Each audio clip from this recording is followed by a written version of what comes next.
What is the longest running TV series in the history of television? Speaking of television, what TV theme song was voted the best theme of all time? This is totally useless information with Nick and Roy. Listen, laugh, and learn. Hi, I'm Nick.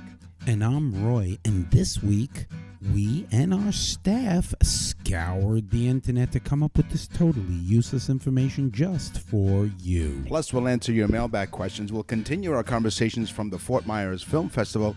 And in the news, a cyclist and a bear are on the same road. Guess what happens? Totally useless information. It's everything you never needed to know. Thank you for joining us. Yes, we are on the heels of experiencing the Fort Meyers Film Festival. I'm actually down in Fort Myers, and normally I'm 1,500 miles away, but right now I'm like, 15 inches away from you? Yeah, you're actually in front of me, which is frightening. Yeah, I'm usually behind you, which is even more frightening. So thanks for joining us. Over 70 countries around the world. We thank you very much for your loyalty. I can say that in English. Or either one. Exactly. We'll have a translator at the end of the show. But in the meantime, let's talk about inventions. Innovations. Ideas. The Totally Useless Information Podcast presents Inventions. So all of us have had a thermos that we brought to school. Have you ever had a thermos? Sure, I had the whole lunch box at one time. Okay, what was the lunch box of? I think it was Speed Racer. Ah, okay, I had a Snoopy one. And then, yeah. you know what I had? I had Emergency. Remember the show Emergency? No. It was a great TV show. You asked. I'm not going to lie to the people. It's Emergency with an exclamation point. And speaking of television, we have a brand new topic this week, which we will get into. But in the meantime, anyway, here's about the thermos. In 1892, a Scottish scientist, Sir James Dewar, invented the vacuum flask. Through his work in cryogenics, he identified need to keep a chemical placed in a flask at a very stable temperature. To do this, he placed a glass bottle in a larger glass bottle and evacuated the air between the two bottle walls to keep the liquid at the same temperature. Right. It also stops it from sweating. Right. So very ingenious invention by Scottish scientist Sir James Dewar. Oh, very good. Yeah. I like the Scots. Yes. I like Scotch, too. Yeah. Mm-hmm. Yeah, we're drinking it right now, folks. No, we're not. I did inventions, but I also looked up inventions done by famous people, and I came up with 3 actors. One of them is Marlon Brando. Oh, yeah. We all know On the Waterfront. I could have been a contender. Well, the other famous one, of course, is I'm going to give an offer he can't refuse. Yeah, exactly. Marlon Brando, cool, great method actor, awesome guy. Crazy too, a little nutty with the. Remember that sex movie he did? What was it called? Something in Paris. You can look it. I'll look it up while you. He did that movie. It was like the first really roughly rated R film. I watched it 7 times. Yeah, at the age of 10. At the age of 10, I was taking notes. So anyway, but Marlon Brando, I didn't know this. He's an Oscar winner, of course, but he was a drummer, and he loved to play the conga drums. Oh. Yeah, and so he loved it so much. In order to tune a conga drum, or any drum for that matter, there's bolts on the top of the skin. As you tighten them, it changes the tone. Yeah. Well, Marlon Brando figured out how to make one lever on the bottom of the conga that you could just push and pull to change the tone and tune the conga. And he patented it. Very good. How cool is that? By the way, that movie, I know all of the audience is yelling at their devices, The Last Tango in Paris. Last Tango in Paris. That's it. Right. Yeah. But, you know, and one of his advertising things to sell this tuning thing was, you got to buy this. No, he said, this is an invention you can't refuse. This is a conga you can't refuse. What is it with gangsters that they have? Someone give them a throat lozenge or something and Yeah. have a sore throat. Exactly. It's scarier. If he walked over and said, this is an offer you can't refuse, it doesn't sound good. But if he goes, this is an offer you can't. It's like, I can't even hear him. I'm scared of him now. You know, you actually spit in my face because you're this close now. Because I am. Yeah. No, I just spit in your face, to be very honest. Now, before we started the show, we did open up a bottle of wine, and we used a corkscrew. Ooh. In 1795, the first corkscrew the patent was granted to Reverend Samuel Henshaw. That's funny. That's what Marlon Brando was doing in that last Tango movie. It was corkscrew. Reverend Samuel Henshaw in England. Soldiers once used gun worms, metal claws, mounted to the end of wooden ramrods. That again is what happened in that movie, but go ahead. To clear bullets and from the barrels of the muskets when it failed to fire. The curled tip inspired the winding shape of a corkscrew, once known as a steel worm. Or a French tickler. Use either worm.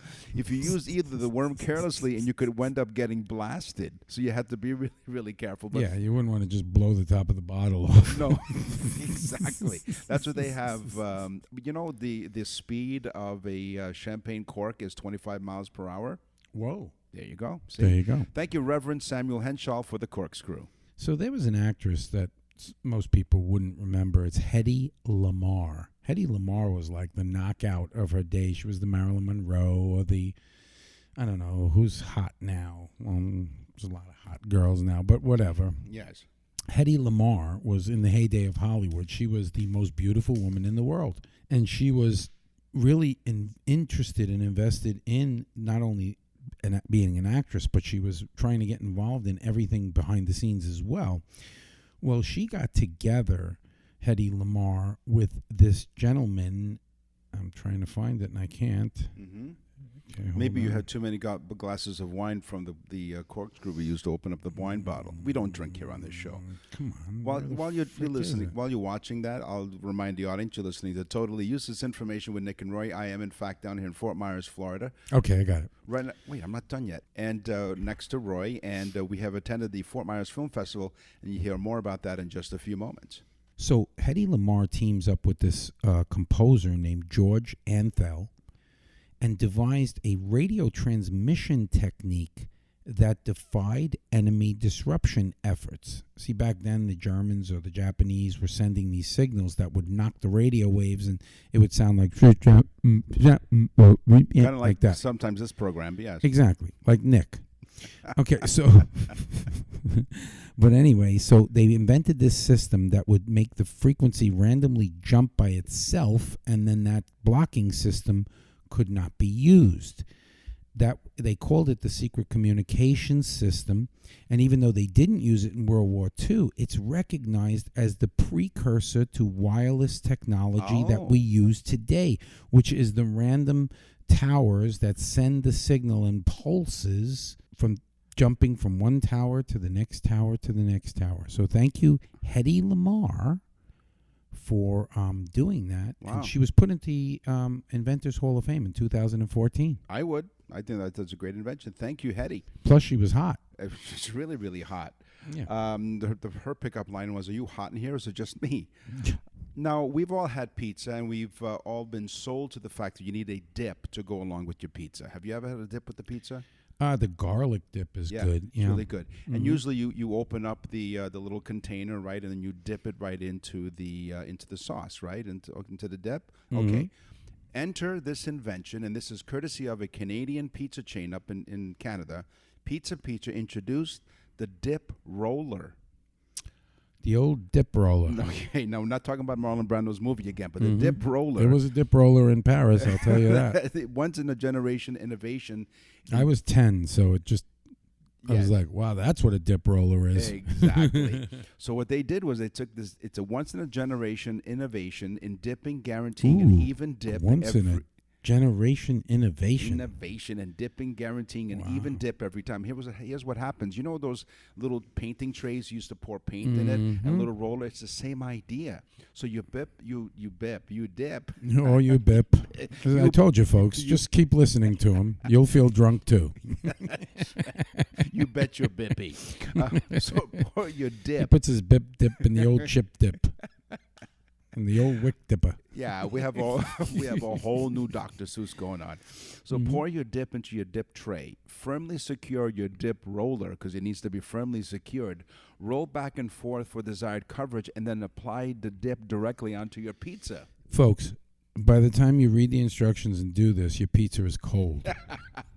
That's right. Very dumb idea. But now this has nothing to do with Pizza. They did not sponsor the show, not yet. We didn't get anything for it. Pizza, which I know in some circles that's the sort of slogan Little that Caesars. Little Caesars uses. They go, So Little Caesars, pizza. maybe Pizza is going to have a lawsuit on their hands. Funniest pizza commercial I've ever seen is for pretzel crust pizza. Yeah. Down here in the U.S. for they have a stuffed bear for absolutely no reason, standing, a little miniature stuffed bear on a table, and there's three people. They're the most odd-looking people, and they're staring at it. And then the bear starts dancing, and the guy goes, "Pretzel pizza is back. The bear is dancing." It means absolutely nothing. It is so freaking funny. But you remember the commercial? Oh my God, Awesome. It's hysterical. Mm-hmm. Okay, get this one. Eddie Van Halen from the rock group Van Halen. Eddie Right. Van Halen, known as one of the best guitarists. He's like top 10 of the whole time. Uh-huh. Eddie Van Halen was also a craftsman and an inventor, and he invented many things for musical instruments. He improved on what's called a humbucker pickup. So the old dipper and the humbucker. But the humbucker pickup is a very deep, wide sounding pickup. It's got a big range, so it's a real cool sound to it. He actually changed them and guitar peg heads to tune it and so on. But his biggest invention for the guitar was a musical instrument support. It was a plate that propped up the guitar against the player's body to free the hands more, to have the hands more freely to explore the musical instrument as never before. So your hands were free to explore. Eddie Van Halen patented a lot of these, and he was a big inventor. So Eddie Van Halen. So we had Marlon Brando, Hedy Lamarr, and Eddie Van Halen. Excellent. Totally useless information with Nick and Roy continues. Listen, laugh, and learn. What you're about to hear, folks, is excerpts from some of the interviews that we did with some of the really amazing, cool filmmakers at the Fort Meyers Film Festival. We did so many interviews, we literally had to break it up into 3 parts and put it in between 3 shows. So that's what you're about to hear. It's awesome, and then we're going to continue with the show. And welcome to the 13th annual Fort Meyers Film Festival. I'm excited. You're so excited you wet your pants. But then again, it is another day here on Totally Useless Information with Nick and Roy. This is a very special edition. Here I am in Fort Myers. Now we have our first guest. We have our first guest is John Bafar. And John Bafar is from Dreamtime Entertainment. And he has a new film out called Worth the Fight, which is a full-length documentary. Hi, John. How you doing, guys? Good, Having good. fun? So did you like how we cleaned the studio for you? Yeah, very nice. It's a Kinda great reminds me of setup. The Toronto International Film Festival, the Klieg lights and the searchlight outside was a nice touch. Thank Yeah, you. you like that? Yeah. Well, we got it in the corner over there. We're at the Luminary Hotel here in Fort Myers, Florida, and they've been nice enough to let us use their media center. You're assuming they know we're here. Well, the janitor does. No, somebody once told me they got into the Academy Awards because if you pretend that you belong there, they'll let you go. And sure enough, we walked in with a bunch of equipment, and we just said, we're looking for the 4th floor and Eric Right. Raditz, and they said, go right ahead, sir. And how funny is it that Nick pretends to be a podcast host? John, what is your film about? Tell us exactly what your film is about. Okay, well, it's about the story of a guy named Steve Canton. And right here in Fort Myers is also the home of the Florida Boxing Hall of Fame. And Steve runs that, but he also runs a gym for kids. And he's been in the business a really long time. And this is kind of his life story and a legacy piece, but it's also stories about individual people whose lives boxing really saved, and different stories. I was more interested in the effect boxing had on the lives of these people. I'll give you an example. One of the gentlemen is a guy by the name of Pinklin Thomas. Sure, I've heard it. I'm very into boxing. Pinklin started out as an 8-year-old drug addict, addicted to heroin, and by the time he was 9. Excuse me, at 8 years old he was addicted? Yeah. Wow. Yeah. Well, it's cheaper then. You get a discount when Growing you're up young in like Pontiac, that. Michigan, it's a crazy scene. But anyway, 2-time world champion, and today has Project Pink, which helps other kids with addictions overcome them, and a large part of that is through boxing. So these are stories about how boxing helped save these people's lives, Correct. which is amazing to me. See, that's a cool premise. So what prompted you to come up with this idea of making this into a film? They wanted to pay me. Oh, There you go. That Well, helps. that's always helpful too. Yeah. But I how did agree. they discover you? How did they know to come to you to make this film? I guess they, had quite a few films out, so they knew of my work, and so I was approached by the association, and after I interviewed with Steve and found out about his life story, I was honored to be able to tell not only Steve's story, but the story of all these other people that he's helped through boxing. Fantastic. And how many people is the film about? The film has got 8 main characters, male and female, and I'll give you a few for instances. There's a young kid who didn't know that he was an illegal alien until he went to go get his driver's license at the age of 16 and realized it couldn't happen, right? And then there's another kid that said he was probably the biggest cocaine dealer on Fort Myers Beach before he got into the gym. No, I wasn't there.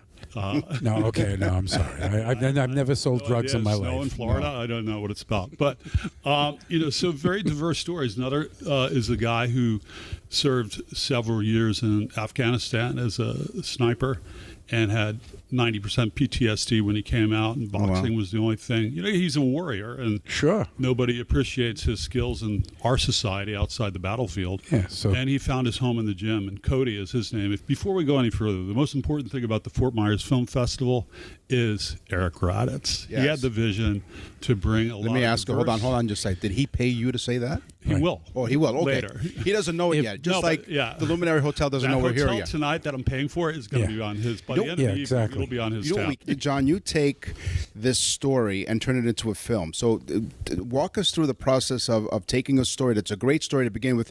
We're having a chat, and you could have told us this story. We're like, wow, that's a cool story. That's really great. How do you turn that into a film? Well, I didn't know the story, right? I didn't know there was this great story. All I knew is there's this guy that an association that wants to hire me to do this film. And so I'm like, okay, well, who comes in and out of here? Who are these people? So it was only through the process of figuring out who you're working with and who the characters in the gym are, does the story develop. It's a documentary. It doesn't, it's not shot in a week in like scripted television. So it kind of takes on a life of its own. And the nice thing about this doc really is that we're now working on the feature film that the doc sprang. And that's Pinklin's life story. And it's called Lady and the Champ. Well, John Bafar, it was such a pleasure to meet you. Thank you very much for sharing your story, and we'll look for it. Worth the fight. It's worth the wait, as I said. Thank you very much for joining us on Totally Useless fantastic Information meeting with Nick you. and Roy. Great, fantastic. Thanks so much. You're listening to Totally Useless Information with Nick and Roy. We are really excited. This is a special episode from the Fort Myers Film Festival. We are in the Luminary Hotel. We're actually in a closet in the basement. I mean, closets have the best sound. Yes. So that mystery voice is... Who, me? No, our guest, Oh, it's Amanda. Amanda. Amanda from Phaedra to Black Films. Wait a minute. Phaedra, why does it sound familiar? Is that like a Greek goddess or something? It's a great Oh, he is tragedy. such a lie. He tries to make people think he knows so much. We spoke to her about this, and when she said Phaedra, we See, were I'm the interested. tragedy. See, that's the whole thing. There's comedy and tragedy. Oh. Welcome to the show, Amanda. Congratulations, and thank you for being part of the film festival. How's it been so far for you? It's been great. My feature film, Perfectly Good Moment, we were the adult movie, is how they advertised us. The category, okay. All Did right. it need to be adult, or it was just the content that was adult? Yeah, it's a psychosexual revenge thriller, so... Oh, just like a Tuesday for Roy. This is the story of my life. We've asked other filmmakers that we've interviewed, where did the story come from? So where did your movie, the idea for your movie, come from? Well, I grew up in New York City, and Poor thing. But go on, yes. the moment... Where in New York? I grew up on the Upper East Side, Okay, cool. Okay. and now I live in Brooklyn. Doesn't everybody? Yeah. And the moment I became a teenager, maybe a little bit before that, adult men started hitting on me. Really? Wow. Really, yes. Wow, okay. And when you were very young. When you say adult, what do you mean by adult? I 30s, mean, 40s? Yes. Okay. And when you are a teenage girl and you're being told, gosh, you're such an old soul, you internalize that and you think, I'm an old soul. Wow. Right. And then you become an adult and you realize, They were playing you. right, no, it's not that you were an old soul, it's that They were were- a creep. They were creepy. Yeah. Yeah. And Did I tell you were an old soul? No, I'm joking. it doesn't really matter now. I'm Yeah, almost so 30, you're like so. an old pair of shoes. You're an old soul. Right. Exactly. Yes, SOLE. So you were technically underage. I mean, yes, that's technically what that would be. Okay. Wow. And they try to hit on you. Yes. Okay, they weren't successful, thankfully. No, but you still think about it, and you think of yourself as being. Sure, as you mature, you think back and you say, Exactly. "Boy, what was I thinking?" And then you kind of almost think it's you because you're like, "Why didn't I know that?" Or "What was I thinking?" And it's so ridiculous because it's not you; it's the stupid creep guy that has a problem. Yep, and then a lot of the Like content. No. So what was that statute of limitations we That's mentioned right, earlier? yeah. It's a statute of If you're ever in limitations. Toronto. Statute. Yeah, it's a statute of limitations. But so also a lot of the content that we see in films, we see a lot of these age gap relationships, and it's never really talked about. Okay, so let's go back to your experience. So now you have this horrible experience, but you're thinking as you're growing up that did you create a complex? Is it something that really impacted you, or did you learn from that horrible experience?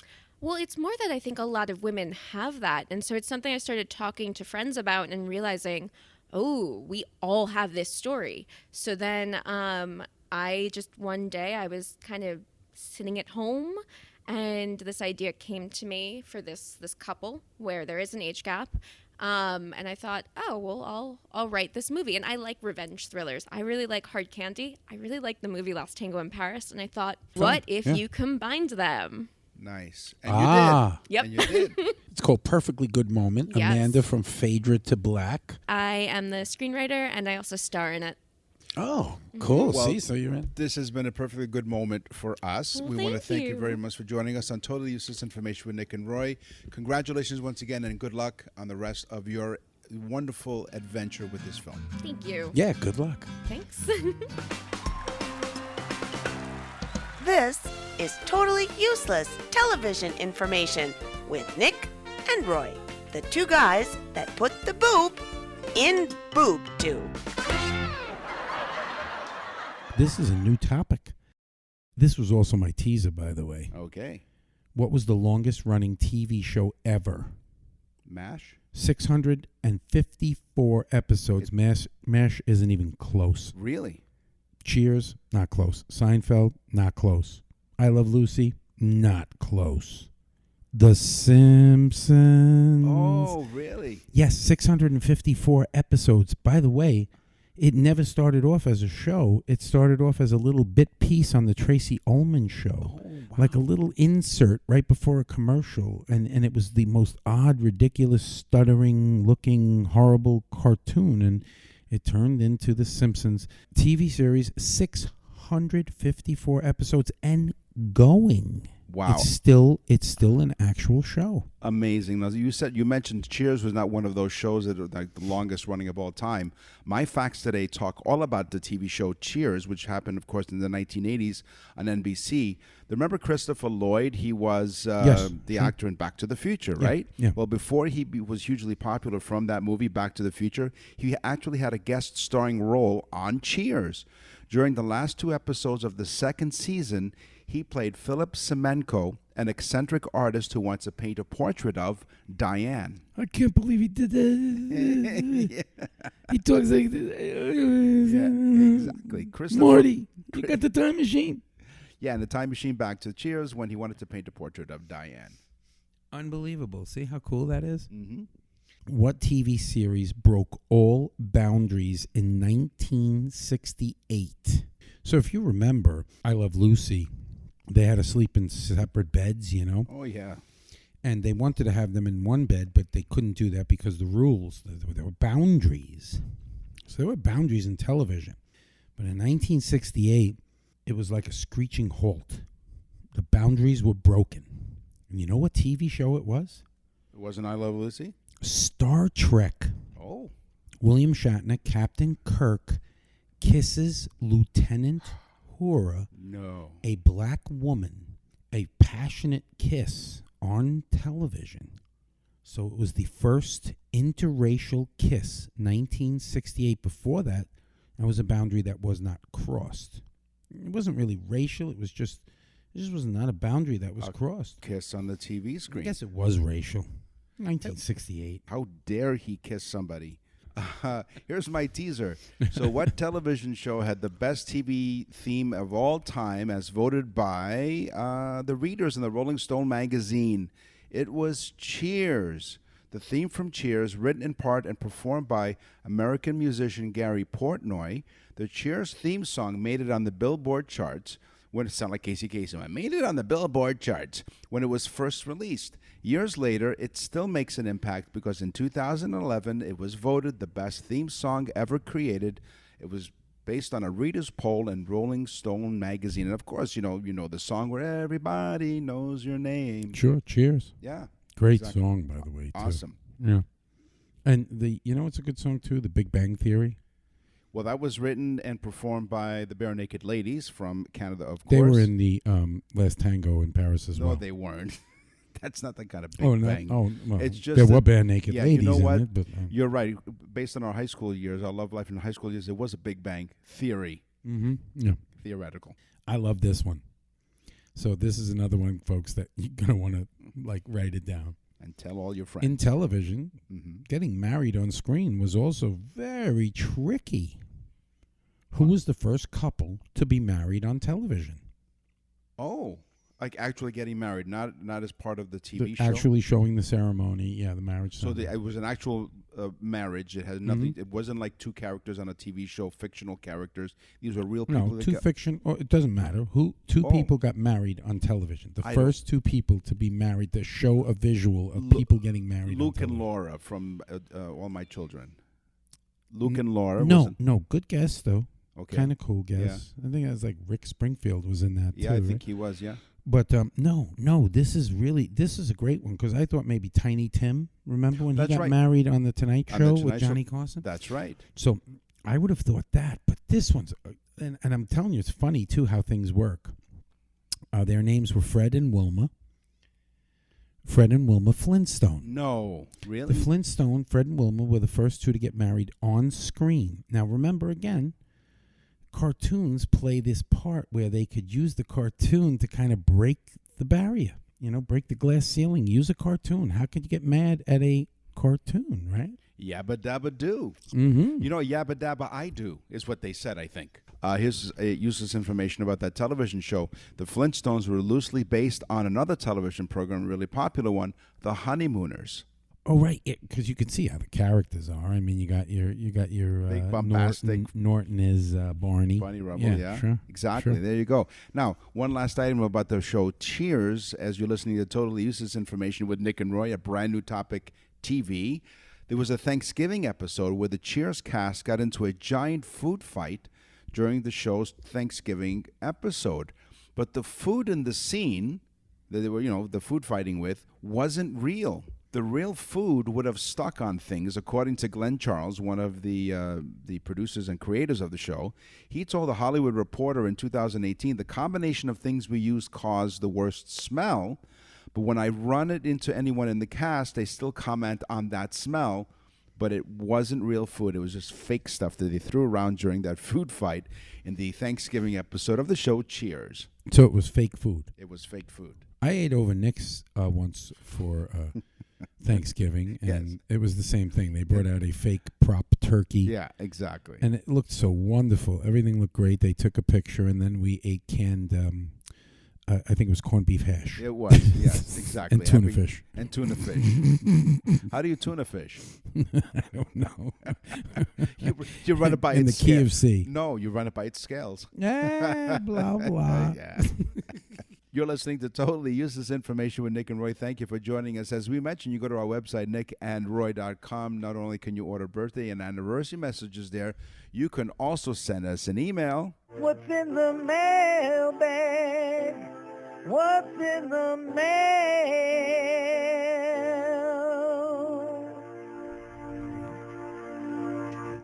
So, I've got Marlon from Detroit. Speaking of fish. Yeah, Marlon from Detroit. He says, you guys crack me up. Oh. In a world filled with news, podcasts, and shows about drama, politics, and nothing but stress, I find your show to be What did he write here? I find your show to be my solace. Oh, okay. Good word, Marlon from Detroit. So what was his name again? Marlon from Detroit. Not the fish. My email comes from Jane from Oakland, California. West Coast girl. California girl. We assume. Dear Nick and Roy, we love listening to your show. You guys are pretty smart. Nice. Wow. Yeah. She's a bad judge of people. There are some instances that I know the fact that you're talking about, but the fun of it is how you guys present the facts. Right. So that's cool. Now, you say that you're friends for over 40 years. I see how that is. You have no idea. You have no clue, Jane. Yeah, but anyway, exactly. thanks. He's actually here down in Florida. I'm That's so right. surprised they even let him come over the border. But I did. I mentioned his name, and I had to go through three times more security than I usually do. Exactly. Now, here's my he question. got a strip search. I was like, I should have went to Canada. That's right. Are you kidding? I had a strip search. I had lit up a cigarette. Now, here's my question, according from Jane from Oakland, California. Nick getting a strip search was like a little kid going on a roller coaster. He was like, again. That's right. It was over in 30 seconds. I went out the other night to a club, Jane says, and ordered a hamburger slider. It had me wondering who invented the slider and when. The first slider was made back in 1921 at a hamburger chain called White Castle. Love him. They would make your burger. Everything was served on porcelain. And they would slide the burger down the counter to you. That's how they became known as a slider. So thank you, Jane from Oakland, California. Actually, when we were that drunk, we'd slide down the counter towards the burger. That's right. It was the other way around. You're listening to Totally Useless Information with Nick and Roy. Listen, laugh, and learn. A very special episode here at the Fort Meyers Film Festival. This is cool. It is. We've been here all afternoon, and they haven't kicked us out yet, which is a good sign. Yeah. We have Melissa DeHaven. The Melissa DeHaven? Listen to me. Isn't it DeHaven? Let me give you the. I'm going to give. First off, she's got a really cool badge. No. She's wearing a cool Yeah, badge for Fort Myers Film Festival. It's like a VIP thing. The way it works on the show here, Totally Useless Information with Nick and Roy. You put the useless and useless. Her last name is DeHaven. DeHaven. Is it all right? Some people say that. Yeah, it's very heavenly. the heaven. Angelic. She's The angelic. Oh, yeah, presence. she is angelic. She looks angelic. So Melissa Angelica, thank you. Welcome to the show. So you didn't create any films. We've been talking to filmmakers No, all let me give you episode. the job titles, okay? Okay. She's a founding board member of the Fort Myers Film Festival. Okay, and? She does co-hosting And? during the festival. Okay. She's an assistant director And? a production coordinator. Now, let me just explain what she does, Melissa. She does everything that Eric doesn't. Right. You know what? I do anything Eric needs help. What is the most challenging part of your job? Because it's quite an impressive. Other than looking angelic Well, and making Eric look good. Yeah. I learned a lot actually from Mr. Raditz, Okay. Eric. You Oh, know, I'm super boy. organized and ready. You know, I need things in a certain order, and I learned to really just go with the flow with things. You Okay, learned from Eric how so listen, not to let me be tell you, organized. for this festival, it was, I'm just going to And- give you a quick example. I also work with the venue, the Sidney and Byrne Davis Art Center, for the Right, last which you 12 do a or great, 13 great years. job. there. Okay. Awesome. Eric's a lot of fun. You know, the last few years, he's really calmed down more than he ever has. He used to drop F-bombs all the time at TGIM, and we'd have... Wow. He's calmed down a lot. He has, because he hasn't actually. effed us at all No. on our show. Twice No. we had him on. What is your background? So how did you get involved, and why did you get involved with a film festival? Like, what is your background? Well, Other than you feeling know bad what? for I like Eric. to just do things, and I wanted to be very involved in the community. And a friend that I helped who put a film in the Naples Film Festival invited me to the Fort Myers meeting they were having about the film festival. And Right. he's like, I know you want to be involved in arts and culture, and just come to this meeting. And I remember Eric from the Naples Film Festival on the big stage. He was the cool guy with the white sneakers on and the jacket, and, you know, he just was the most interesting, and he had the most personality and character. And I'm like, yes, I definitely. He's a character. He's such a character. I'm like, I definitely want to be a part of Yeah, this. some So people call that I an attended emoji on a keyboard. He's a character. I yeah. attended this meeting. There was like, I don't know, a handful, maybe 12 people at. And he called me a couple days later, and he was like, hey, do you want to produce the TGIM for the Fort Myers Film Festival? And What from is- there, what is it's TGIM? TGIM. Thank God for Indie Mondays. It's the Monday Yeah. thing that I was talking about, Right. and that's one of the things I brought up in an interview. That's one of the things that makes this film festival so wonderful is the participation that they get from the community. It is really cool. Melissa, it's been a pleasure. Thank you very much. Thank you. It's such a pleasure. Thank you. The show today, we talked about inventions. We spoke to a couple of the wonderful filmmakers at the Fort Myers Film Wasn't that Festival. great? That was so it was- great. what- 3 parts, guys. So 3 parts. Tune in for the next 3. It's really cool. It's really and cool. At the end, we talk about the after parties and stuff, and it's on our newsletter. As Guys, well. if you don't get our newsletter, go to nickandroy.com, type on the store, Nick and Roy store, and look up the newsletter. Awesome. We talk about all the stuff that goes on behind the scenes, personal stuff. It's just do it. It's cool. And of course, we created a brand new topic, television, by your request. It's time for the news. And now, from around the corner and around the world, this is TUI News. British Columbia cyclist Kevin Milner was rounding a downhill corner on a North Vancouver trail when he slammed into another road user crossing in front of him. Now, this collision sent Milner flying and left him with a broken scapula, a cardiac contusion, and other injuries. Now, you're thinking, okay, maybe it was a drunk driver or something. Nope, didn't involve another car, or another cyclist for that matter. Milner's bike had T-boned a black bear. He hit a bear. He hit a bear. Bear left and Didn't right. he see bear right? No, bear left, bear in front of him. The Wow. last thing I saw, he said, of the bear was before the accident was him just running. But a bear is a pretty large object.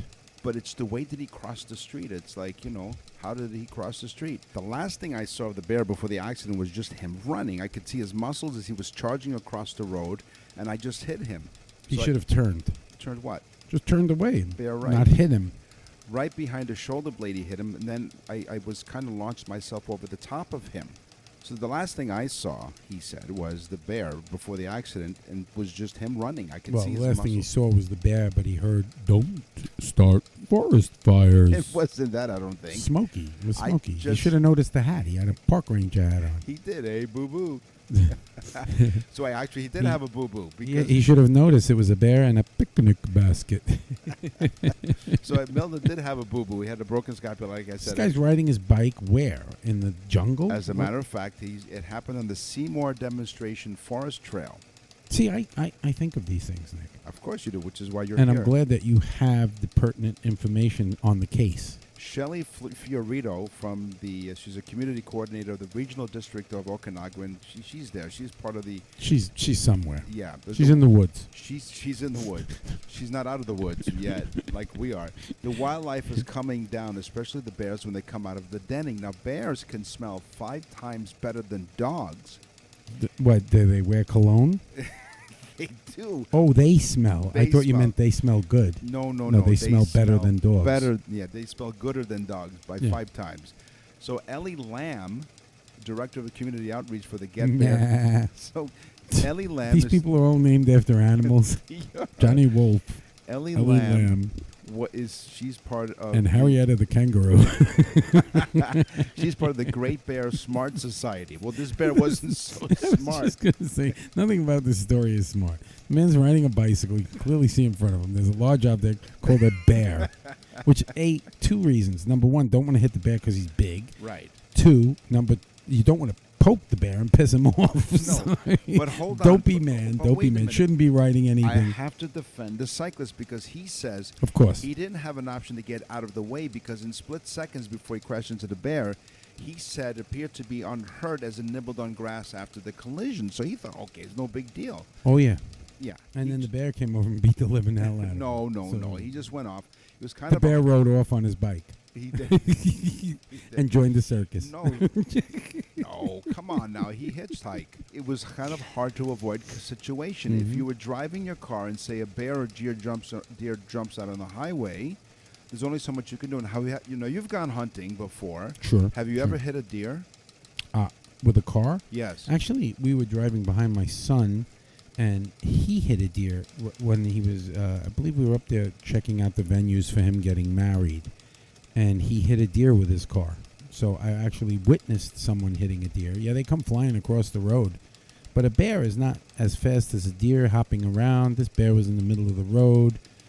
This man was riding a bicycle directly into a bear. This is all ridiculous. It is. Well, anyway, thanks very much for joining us. This is, speaking of ridiculous, we're done. Thank you for joining us. We will scour the internet, as our staff will, and we will scour and find out all kinds of totally useless information just for you. Yeah, and don't forget, 3 parts with the Fort Meyers Film Festival. Please, 70 countries around the world. Tell a friend about this show. It keeps us growing. Thanks so much for listening. I'm Nick. And I'm Roy. Yes, thanks very much for listening. Totally Useless Information with Nick and Roy is a production of nickandroy.com. Visit nickandroy.com to access the full library of episodes or wherever you get your podcasts.